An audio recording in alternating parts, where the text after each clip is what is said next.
listeners. Welcome to Grief Out Loud. Remember the last time you tried to talk about grief and suddenly everybody left the room? Grief Out Loud is opening up this often avoided conversation because grief is hard enough without having to go through it alone.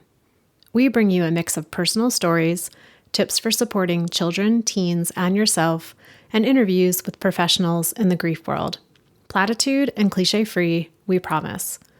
Grief Out Loud is hosted by me, Jana DeCristofaro, and produced by Dougie Center, the National Grief Center for Children and Families in Portland, Oregon.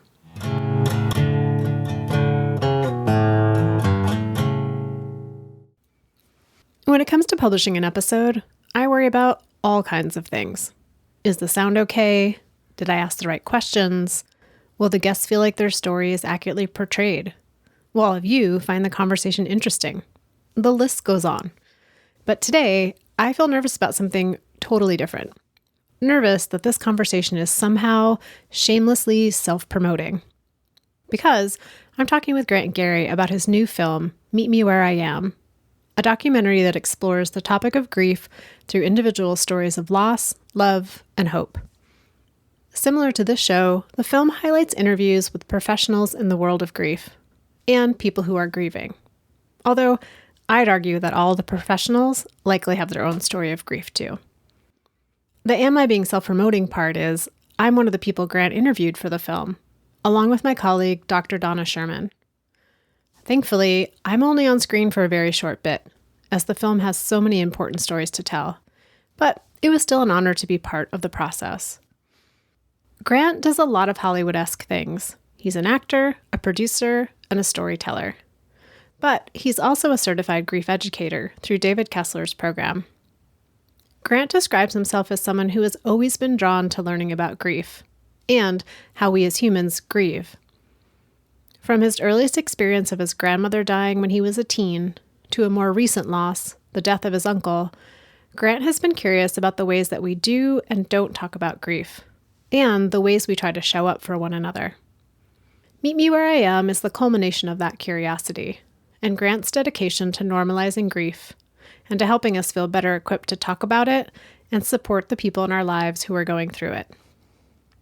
Just a quick note, you'll hear Grant refer to a bunch of different people by name, and they are all folks who are part of the film, Meet Me Where I Am.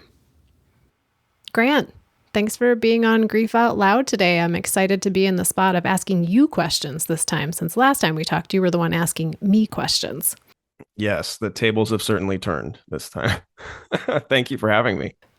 So I know we're going to spend the bulk of our conversation talking about your new documentary, Meet Me Where I Am. But as always, I like to put guests a little bit in the hot seat. Let's start with the personal. So what do you want listeners to know about your relationship with grief? I always had a curiosity for grief at a young age. When my grandmother died, I was 15. And that was the first time that I felt this overwhelming feeling of, wait a minute, the universe messed up. This wasn't supposed to happen. And so from there, you encounter, obviously other life experiences. And I always, sort of had that curiosity continue throughout life. And when I got to college, I ended up taking a course in grief. It was fascinating. It really expanded my knowledge for the subject, which I've come to care very deeply about. With the film now, just you hope to educate people without shaming anyone and help people and validate their feelings and give them hope. So those are some of the main themes there.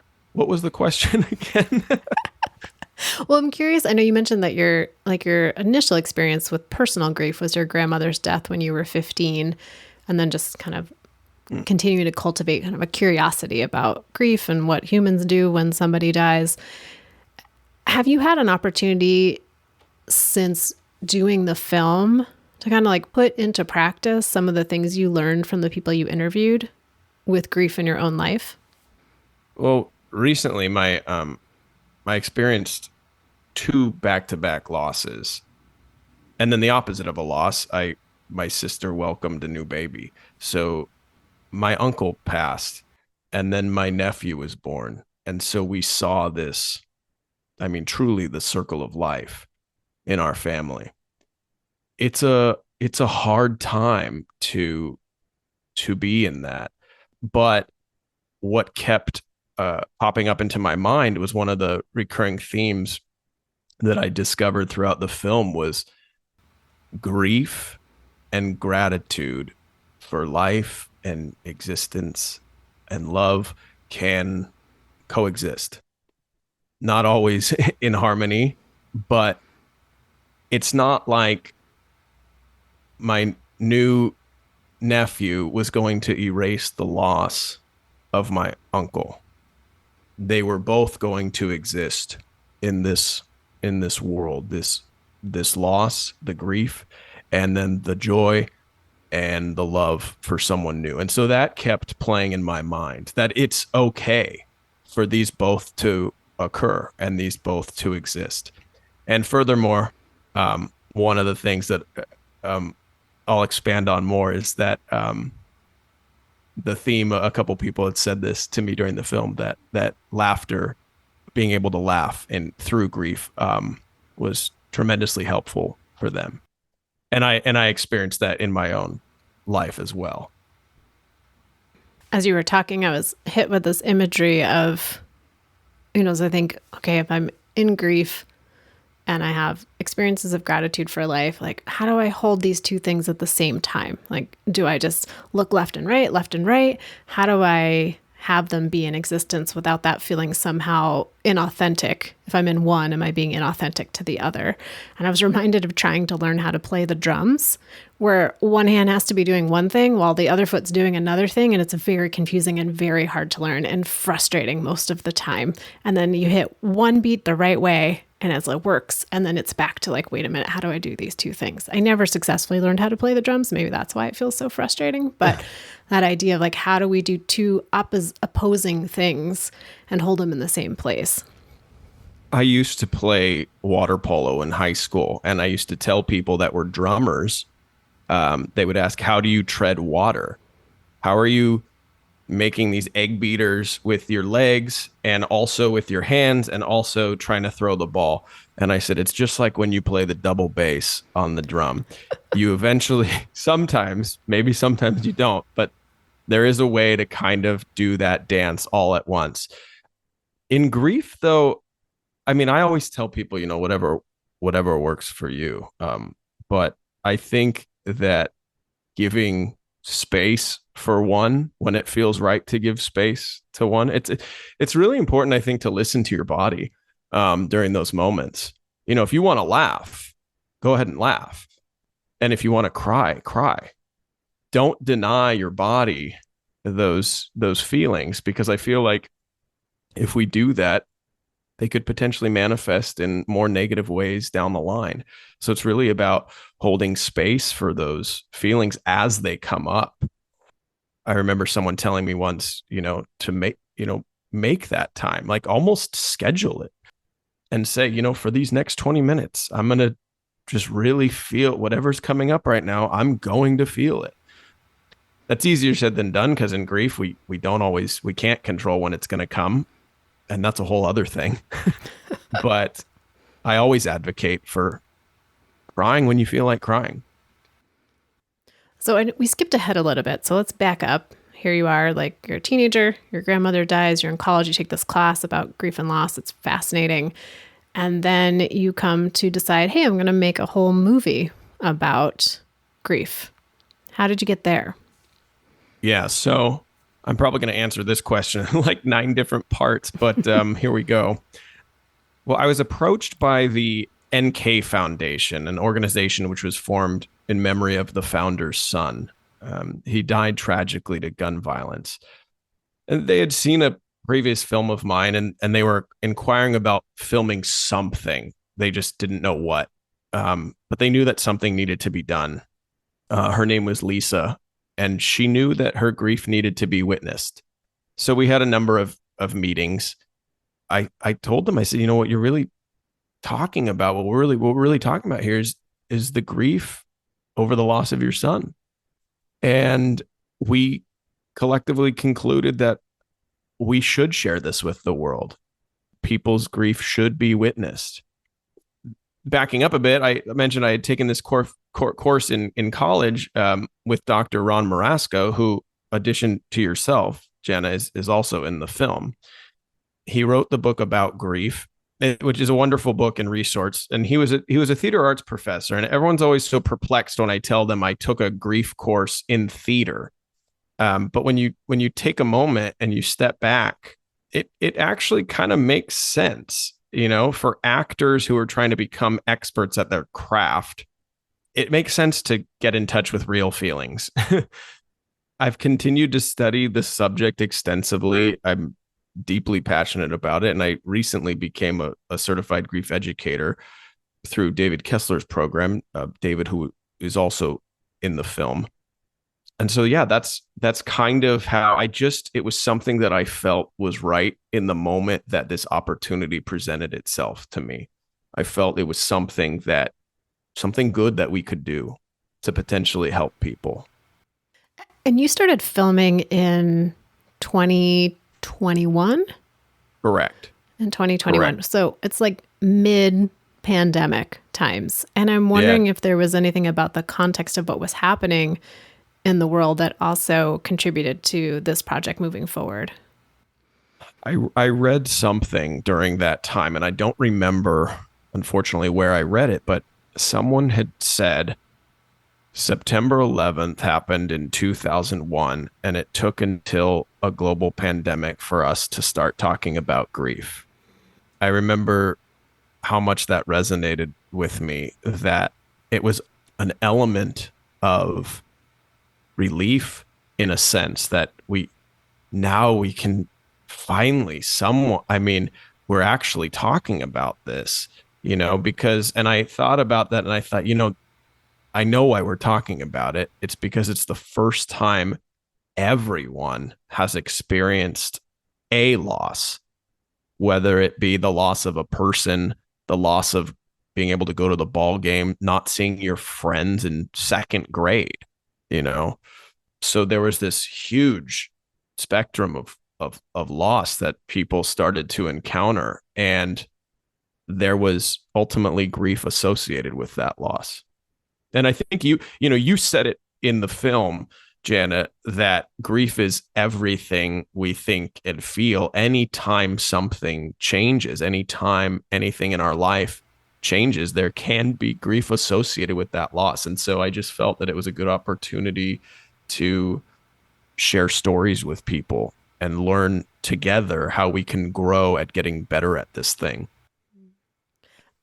Grant, there's so many people that you talk to as part of the film. I was just one of, I don't know, it felt like 25, 30 people's faces come across the screen as you watch it, which I appreciate because there's such a variety of experiences. And some of those people were professionals in the world. Some of them are people it sounds like you connected with through learning from them over the course of your life. But what was the process of the other folks that you found to be part of the project? The NK Foundation was very helpful in lining up people for me to interview. And then, of course, being that I'd worked a little bit in TV and film, I reached out to some people that I knew directly as well. And additionally, there was a bit of overlap to Meet Me Where I Am and Grief Out Loud guests as well. So that was fun. But there were people that I just knew I wanted to reach out to. And it was very important to me to have a variety of faces, a variety of different people with wildly different backgrounds, because I wanted to show that this is, in fact, something that we all experience. And we're actually very connected through this one thing because we all experience it no matter where we came from, how we were raised, what our background is. And so that was very important to me.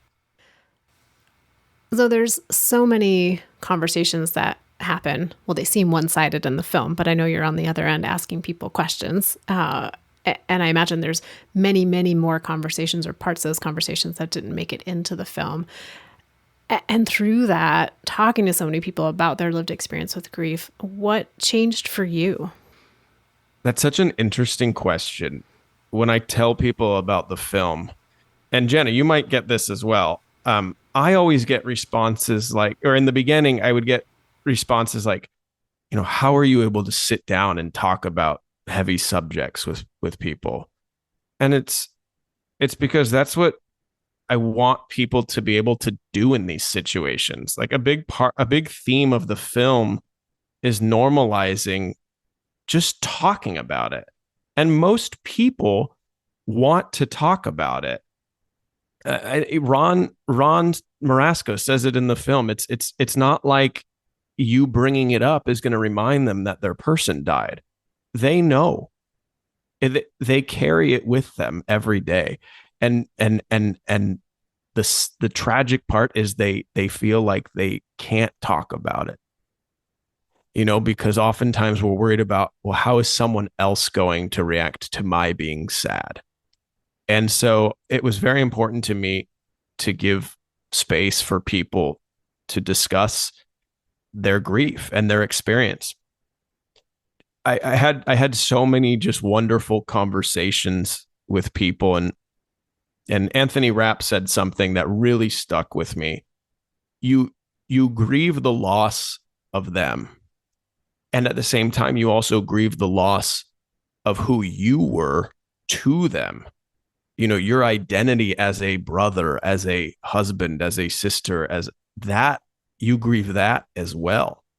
And so it's just allowing space for all of it, which at times can be very challenging. But I've tried to keep that in my mind as I move forward.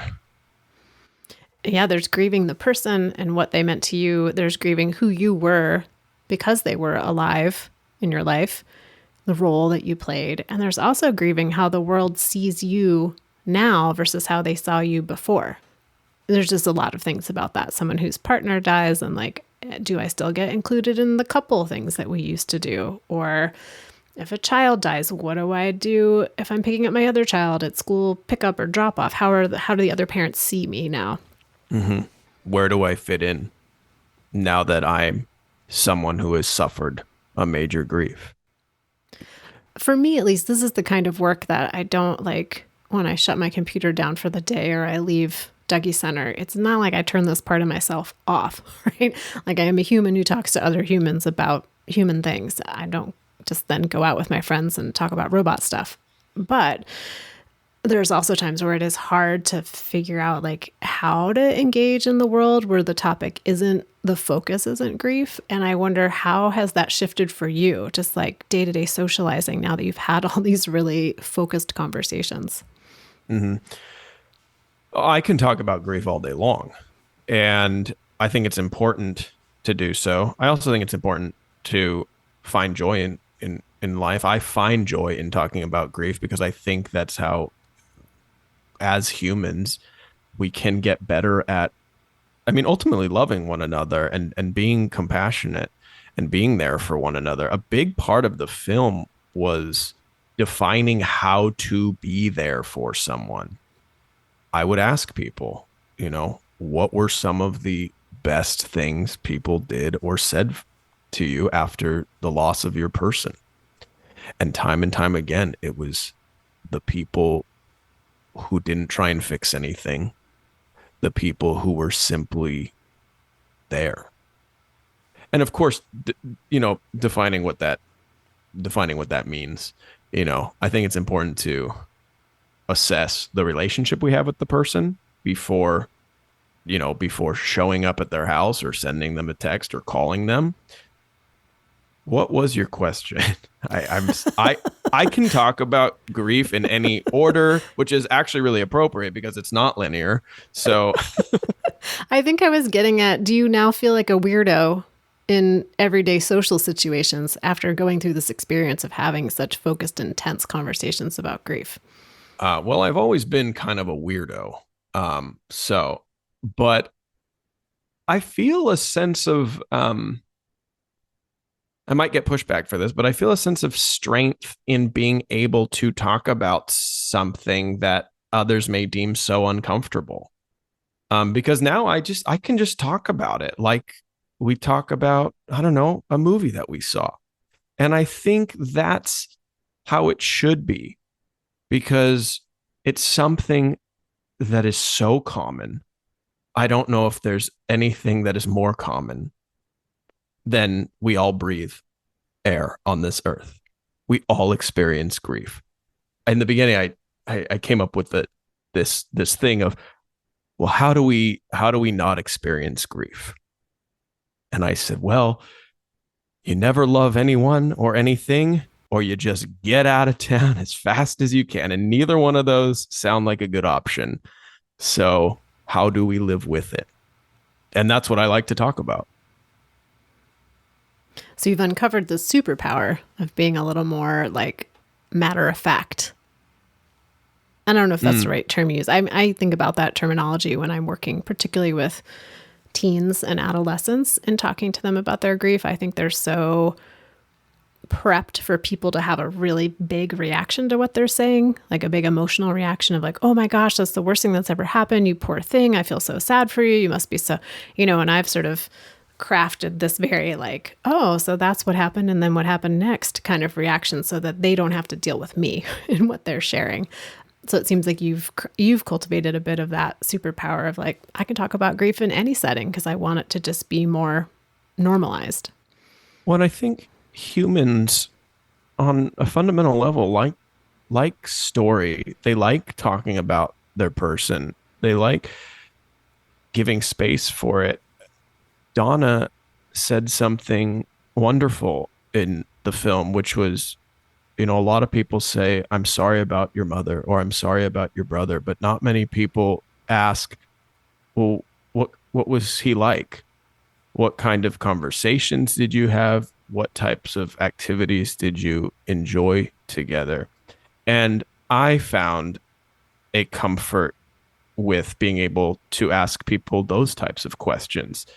And many times you see a sense of relief overcome them because no one had ever asked them that and they wanted to talk about it. So I know the film is, well, tell us a little bit, like, where is the film right now? We are currently submitting to film festivals. There are a few on our list. I can't say which ones they are right now.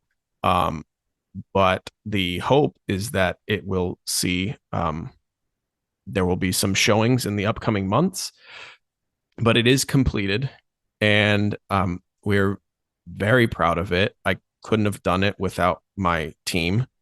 It was such a collaborative art, and yeah, I think we're just very proud of it, and we really honestly can't wait to share it with the world. So the general public hasn't seen it yet, but a few people have. I mean, I got to watch it because I'm in it, and obviously your team has watched it. What has been the response so far from the few folks who have been able to watch it? Well, it's weird to say nice things about your own work. However, I did get an email from someone recently who's part of our team that they said it had helped them to understand so much about their personal grief, and it had been roughly 10 years after the loss of their person, and I know how they told me that they know how to deal with their feelings better now after watching the film, and that they're no longer ashamed of their feelings. And today they're more focused on learning how to live with them in their life, and honor them in a proper way. Like I said, I think humans are so interested in story and being able to tell their stories and being able to have their stories validated. And so I'm just so grateful for everyone that has been part of the film and then everyone has seen the film thus far. So the response has been positive, to answer your question. And honestly, that's exactly what I wanted. I wanted it to resonate with people on a personal level. I wanted someone to watch it and be able to say, "Oh, this is normal for me to feel like this. All these things that I'm experiencing are normal and I shouldn't be ashamed of it." And for people that maybe hadn't had an experience like that, to sort of allow them to think, oh, I never thought about it that way. Or I didn't know what I could do to be there for somebody. Now I know a few things, a few ways that I can be helpful. I know for me, when I watched the film, I mean, I was really taken by people being able to put their grief, this very like heart body centered experience, into words and to share that so generously with those of us who are watching.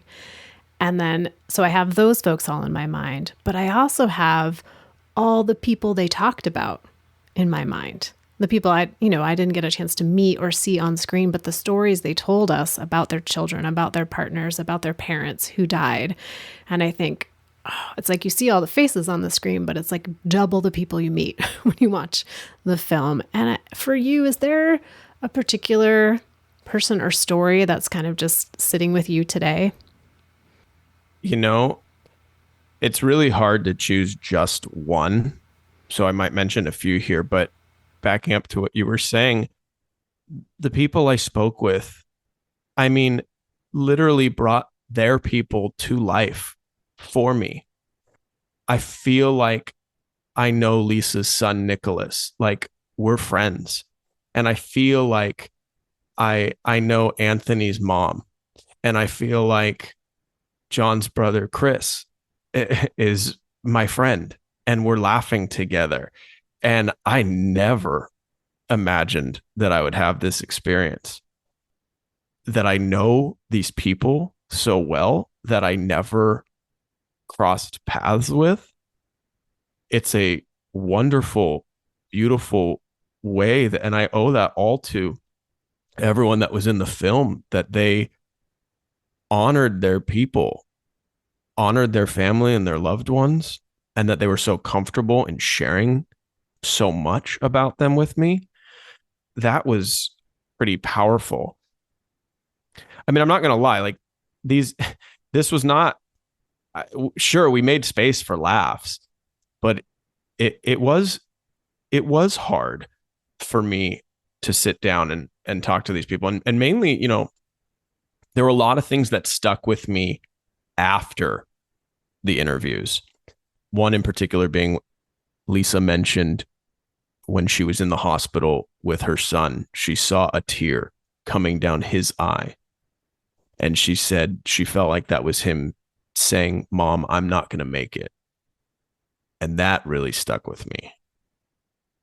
Cynthia O'Neill in the film talks about how she feels that this is what she's on this earth to do, just to get these losses in her life. And she spoke about her dog, Louie, being a horrible loss. And I asked her why she feels that way. And she says, she said, my brother, who I love deeply, passed, but he was on the other side of the country. And so I didn't see him every day. But Louis was with me every day, and so ingrained into the fiber of her daily life. Louis went with her everywhere. And so it was so interesting that so many different stories and different experiences stuck with me. One of the last ones that I'll mention that sticks with me is, one that's not in the film, a personal experience of losing my uncle. And in my family, we always do a viewing with the immediate family. And depending on who you ask in the family, they think it's a good idea. Some think it's not such a good idea. I remember being there with my family, and everyone kind of goes up, pays their respects, says a prayer, says something to my uncle. And then after we do all that, they're still dead. And that's grief. And I remember my mother saying, I just don't want to leave him. And I remember thinking that is a completely normal, valid response. And while we have to physically leave them, we don't have to emotionally leave them. Our love for them doesn't leave. can still pain us till the day we leave this earth. And we can also still find joy in them and who we were to them and who they were to us. We don't get over it, but we can move forward with it. And it doesn't stay the same, it changes. If we can find new meaning in our lives as we move forward with that grief, great. And if not, we're not doing anything wrong either. So now that everybody really wants to see this film, Meet Me Where I Am, because you just gave us the best trailer one could hope for. I know it's out in the film festival land or going out there, so it's still top secret. But can you give people a little like heads up of where it's going and where they might be able to eventually see it? The hope is that it's going to find life on a streaming service. We just have to cross a few bridges before we land there. We have an Instagram page set up for it. It's at Meet Me Where I Am Film on Instagram. And I would encourage people to follow. That's where we will be posting all the updates for the film. And currently we have clips from the film on there that people can watch, which I think is very helpful. We've got a pretty positive response from those so far. And I would encourage people to message us. They can follow me on Instagram too. I'm very open to people sharing their stories with me. I love talking to people. I love meeting new people. So I would encourage that as well. Oh, Grant, that's great. I'm really excited that people can follow the film on Instagram and watch clips. But listeners, please don't watch mine. It's a little embarrassing, but there's other great ones that you can check out and sort of stay tuned for where else they might be able to find the film. As we get to the end of our conversation, are there any last things you want to share with folks? There are. I think getting back to gratitude and grief and laughter for me. John Farley said something in the film that was oddly enough, he says, in the Farley family, we handled grief with comedy. I'll never forget when my grandfather passed. My mom and I were sitting in the chapel, and I think it was a gentleman that I believe was part of the funeral home or something. He just went down the row to every person in my family and said, "My condolences, my condolences, my condolences, my condolences, my condolences." And my mother, and it was so robotic and so dispassionate that my mother and I just burst into laughter, which I might add, my family's really good at finding little moments of joy during really hard times, and I encourage that, and I think that is okay. Just recently, my grandmother had passed right before Christmas, and my dad was trying to make arrangements at the funeral home. Now, my dad gets in about one or two good jokes a year, so this was his opportunity for that. I guess the funeral home said they were fully booked through the first of the year. And my dad said, without skipping a beat, "Can you put our name down on the wait list and let us know if you have any last minute cancellations?" And I just think it's just so important to be able to be comfortable with laughing in those situations. Now, this is just me personally. Somebody else might think it's not okay to laugh, or how will my person think of me if I'm laughing?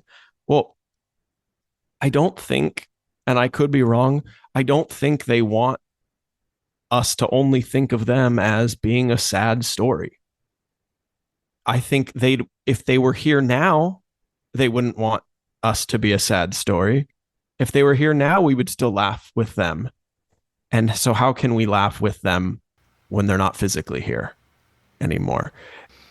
Well, Grant, now I can imagine that when you do your own end of life planning, there's going to be a bold highlighted paragraph that says, "Please make jokes at my expense once I am dead." So I'm sure that will be in your end of life plan. And In terms of any last things you wanted to share, I know you were talking about those personal stories. And then is there any last thing about the film itself? I think sometimes we start a project, we have a particular idea of where we want it to go, and then we get to the end of it and we're like, oh, we're going in a very different direction, which often happens on Grief Out Loud episodes. So I don't know if you had a parallel experience. The film changed and grew as we went along. I will say it became bigger than we initially anticipated. With each new person, we gained more knowledge and understanding of just how vastly different grief can be. And I would say that was something I did want to show. I wouldn't say the priority changed. We knew we wanted to give people a safe space for their grief to be witnessed. And one thing I wanted to ask people was, how would they define it to themselves? I thought that was very interesting because I don't think you can define grief objectively. I think if you look in Merriam-Webster, it'll tell you deep loss. And you go, okay, well, that's so much more nuanced. It's so much more nuanced than that. And my own personal definition has changed. I don't know. I think it's interesting to ask people how they would define it because every experience is going to be different and it's so deeply personal. I can tell you mine is that what I've decided for today, at least, and this might change, grief is the universe walking up to you outside on the street corner after you've grabbed your morning cup of coffee. And it asks you if those are your hands, your arms, your feet, legs, and if you use those every day. And you say, yes, I'm using my hands right now to hold my cup of coffee. And the universe says, not anymore. And you respond with, but these are mine. I can't live without them. And they say, too bad. And they say, and you ask them, when can I get them back? And they say, never. And they walk away. And so how do we keep moving forward when that's been removed from us, when a part of us has been removed? I appreciate that because I think, we've got grief as universal and then grief is all deeply, deeply, deeply personal. And to think of something that is mine that's being taken away from me, also getting taken away from other people, but this part of it is being taken away from me. Well, Grant, I appreciate your time today coming on talking about the film, Meet Me Where I Am. Thank you for inviting me to be part of the film. Listeners, again, it'll be in the show notes of where to follow Grant and the film on social media so you can kind of keep track of when it might be available for you to watch it. And yeah, Grant, just thanks again for the time and for your dedication to, bringing this topic out into the general public to learn more about. Thank you. And thank you for being part of the project. You just like everybody else contributed so many wonderful things to the film. So thank you very much. And listeners, it was a push. I'm on the podcast for a reason. I appreciate audio. I do not enjoy video. So Grant really had to convince me to be on the film itself and get interviewed with the camera on. Well, thanks again, Grant. I appreciate your time today. Thank you. And listeners out there, I say it each and every single time, but thank you for being part of our community, for making the show mean something, for sharing episodes with friends and family and colleagues and coworkers. If you want to reach out to me directly, you can email me at griefoutloud@dougy.org. It's DOUGY.org. Also our main website where you can find information about our local programming, programs we're aware of across the country and the world, and free downloadable resources like tip sheets, activities, and all of the past episodes of Grief Out Loud. We're grateful to be sponsored in part by the Chester Stephan Endowment Fund. Thank you again for listening. We hope you'll join us again next time.